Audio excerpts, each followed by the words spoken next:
So yun po guys, ayan, magandang araw po ulit sa lahat, especially po sa mga charity viewers po dyan ng PB Team at sa lahat po ng sobrang nagmamahal kay Krishna at kay Sir Paul Pugong Biyahero. So in this video po is another topic po yung pag-uusapan po natin. Mula pa rin po ito sa naging live po ni Sir Paul sa kanyang YouTube channel.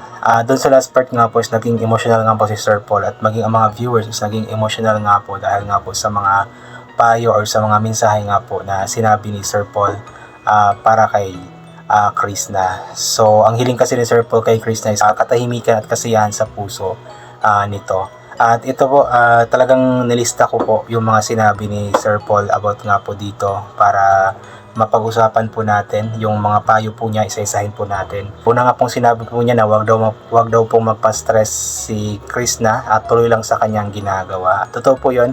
Sa ngayon po kasi talagang alam natin na stress po talaga si Krishna at nasabi po talaga niya iyon.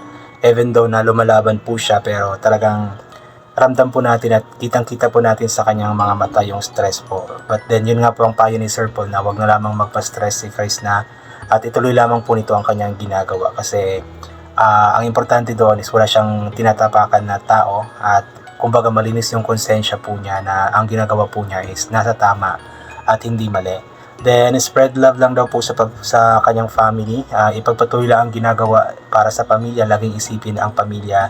Kasi yun ang kalakasan or nagbigay ng kalakasan po sa kanya.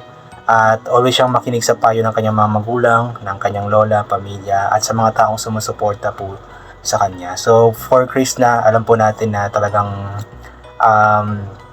yung ginagawa po niya, lahat po ng ginagawa po niya is talagang para sa kanyang pamilya.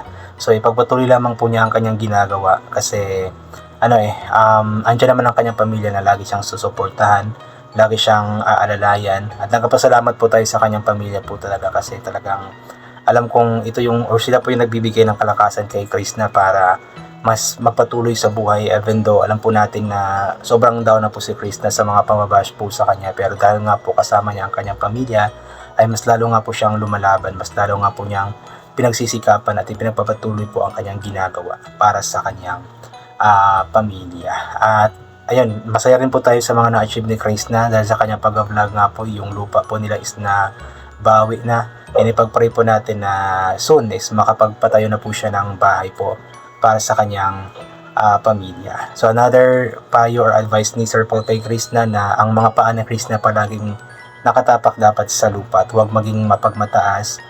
Manatiling simple. Kung halimbawa na umangat si Krishna sa buhay dahil sa kanyang pag-vlog or dahil sa suporta po natin sa kanya, so dapat manatili po ang kanyang mga paa sa lupa at wag lumaki yung ulo. Gaya nga po ng sinasabi ng iba na malaki daw po yung ulo ni Krishna.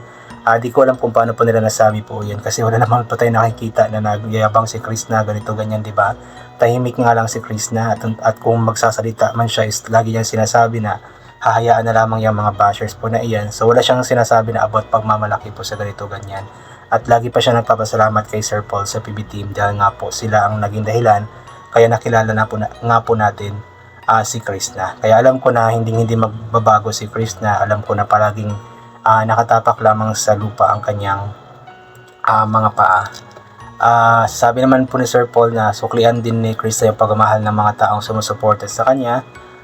Yung mga taong nagmamahal sa kanya, huwag silang bibiguin dahil nga po sila yung dahilan kung bakit nasan siya ngayon.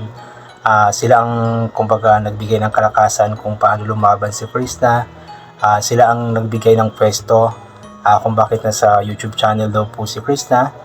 At palaging kilalanin at pasalamatan daw po yung mga tao nga po yun. At ang ibig sabihin po ni Sir Paul dito is yung mga yung maliban nga po sa pamilya ni Krishna is yung mga supporters po ni Krishna, yung mga sobrang or yung mga solid supporters po talaga ni Krishna. Sabi ni Sir Paul na huwag silang bibiguin. At alam po naman na hindi po tayo bibiguin ni Krishna. At yun, ang importante po sa atin is yung pinapasaya po tayo ni Krishna is napakalaking bagay na po nun bilang pambawi po ni Krishna sa mga suporta na ibibigay po natin sa kanya.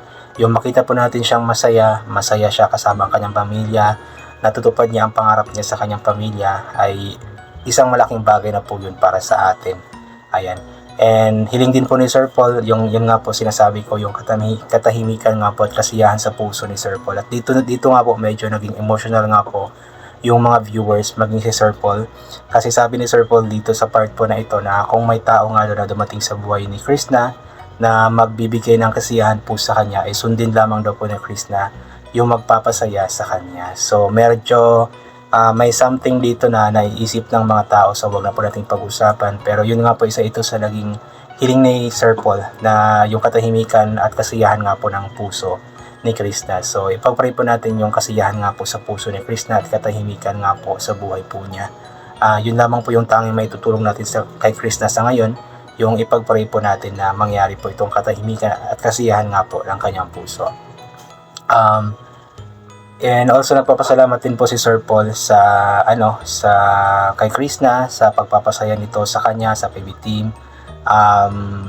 Yung mga, kung halimbawa daw may mga nasabi yung PB team sa kanya, like mga pangaral po iyon para sa mas ikakabuti nga po ni Krishna, especially for Sir Paul na minsan is paulit-ulit na nga po niyang sinasabi yung mga bagay-bagay na ito, kasi ginagawa po na ito ni Sir Paul para mapabuti nga po si Krishna. Kasi since si Sir Paul nga po is marami na nga pong napagdaanan na pagsubok sa buhay, so mas marami po siyang alam na experience or marami siyang na-experience po na may babahagi po niya kay Krishna. At yun nga po yung ipinapayo nga po niya kay Krishna. At higit nga po sa lahat, yung isa sa pinaka-importanting payo po ni Sir Paul kay Krishna is yung palaging isipin ng Panginoon at palaging or magiging matatag lamang po palagi. So yun po yung pinaka-importante sa lahat, yung kahit na ano man pong pagsubok ang dumating sa ating buhay, kahit ano man pong mga bagay-bagay na magpapadown or maaaring magpapadown sa kanya, ay isipin lamang po niya palagi ang Panginoon. Lagi siyang tumawag sa Panginoon kasi yun po yung makakatulong po sa kanya, pinaka-makakatulong po sa kanya. So yun nga po, parang medyo lumalabas po dito na parang nagsa-signing off na nga po ang Chris Pao. Pero sabi nga po ni Sir Paul na hindi naman daw po signing off ito. So talaga nagpapasalamat lamang daw po si Sir Paul sa lahat po ng naitulong ni Krishna sa kanya, like pagpapasaya nga po sa kanya sa PBT sa ating lahat. So nagpapasalamat lamang po si Sir Paul at binibigyan po niya ito ng gabay or mga payo para mas lalong maging isang mabuting tao si Krishna. So yun, ito po, basahin po natin yung ilan po sa mga komento. Ayun po kay Alona Amor, bakit naiyak ako sa last part? Andito lang kami Sir Paul, support pa rin kami sa vlog mo, be strong lang and God bless. So diba, marami pong mga kumbaga naging emotional na iyak nga po sa last part kasi yun nga po parang nagsa-signing off na nga po. Pero yun nga sabi ni Sir Paul, hindi naman po ito signing off, talagang nagbibigay lamang po siya ng payo at nagpapasalamat po siya kay Krishna. Pero hindi po natin masisisi yung mga tao dahil nga po sa sobrang pagmamahal po nila kay Krishna, kay Sir Paul sa Chris Pao, kaya ganito po yung nararamdaman po nila.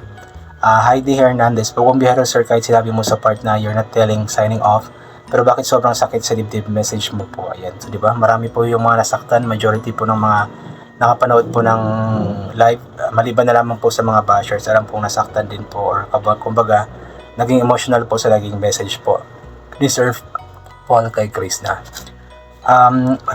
Rika Hana, you're not saying it's signing off but your messages tells everything. By Chris Pao, I was taught na kayo na talaga but well, everything happened with the valid reasons. Okay fine, whatever, haha. I still love Krishna, solid pa rin sa PB Team High. Life parang buhay, haha. Laban lang Inday Krishna, God will give you a not perfect man but to understand and love you perfectly. Huwag hanapin kusa lang yan darating. So, ang importante po sa ating lahat dito is yung patuloy po tayong sumuporta po sa kanila. Sabi nga ni Sir Paul na tanggapin pa rin sa puso po natin yung Chris Pao, si Krishna, si Sir Paul, ang PB Team. Kasi kumbaga kahit na ganito po yung mga nangyayari, hindi po natin maipagkakaila sa ating mga puso na napasaya po nila tayo nung mga nakaraan, di ba? Kaya spread love lamang po at love lamang po always. Positive lamang po always. CYNVM, watching from Las Vegas, Nevada. Mabuhay ang PB Team. I agree for everything that you said. Sometimes people's hosts watching are overreacting. Focus on your mission. Yun nga po yung kahit kaunting kibot lang, automatic OA na agad or overreacting na agad yung mga tao. And yun po yung nagpapagulo eh. Kaya dapat iwasan na lamang po natin yung ganon. Diba?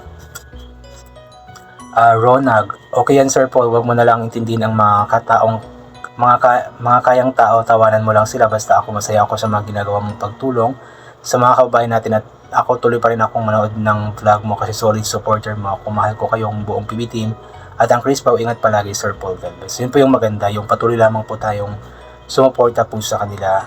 May Chris Pao man o wala, ang importante is napapasaya pa rin naman po nila tayo sa mga kanya-kanyang mga vlogs po nila. For Sir Paul sa pagtulong po niya sa mga kababayan po natin, and for Chris na sa pagtulong po niya sa kanyang pamilya. At alam ko soon to be charity vlogger na din po si Chris na nasa idea or nasa isip na po niya iyon. And ito po mula kay Winda Alana Luis, ang mahalaga ano man ang maging desisyon nila sa kanilang sa kanila na lang yun, wala na tayong pakialam doon. Mag-enjoy na lang tayo sa panonood sa kanila at sumporta na lang whatever it takes. Totoo po yun yan. Mag-enjoy na lamang po tayo sa panonood po sa kanila. Kung naman po yung mga issues, negative issues, hayaan na lamang po natin na problemahin po nila iyon kasi wala naman po tayong kinalaman sa mga bagay po na iyon. Ayan.